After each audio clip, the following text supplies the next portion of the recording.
If you have to look down, can you look down and then look back up before you start talking? No. So I can cut out delivery. No. So how early should you involve a cabinetry company? Ideally from the very beginning, from concept, because everybody and every custom millwork shop has their own parameters, has their own way of achieving and delivering a product.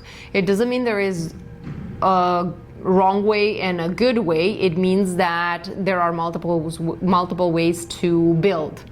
And it depends on the way we are structured, the tools that we're using, the finishing process that we're able to perform in our shops.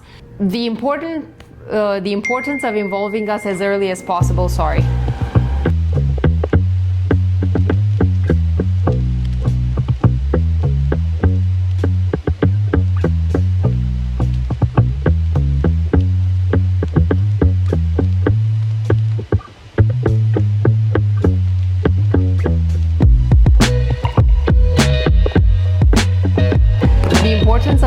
involving us as soon as possible comes from the fact that we can assist with developing the design, meaning that we can work closely with your designer or architect or yourself to understand what it is that you're looking for, to be able to tailor to your needs, to tailor the project to your needs. If it comes down to a special, I don't know, door opening mechanism or specific accessories that you want to use, or a specific finish, or some sizing of certain panels, there are minimums, there are maximums, and us being involved from the beginning ensures that everything that is designed can actually be manufactured and delivered.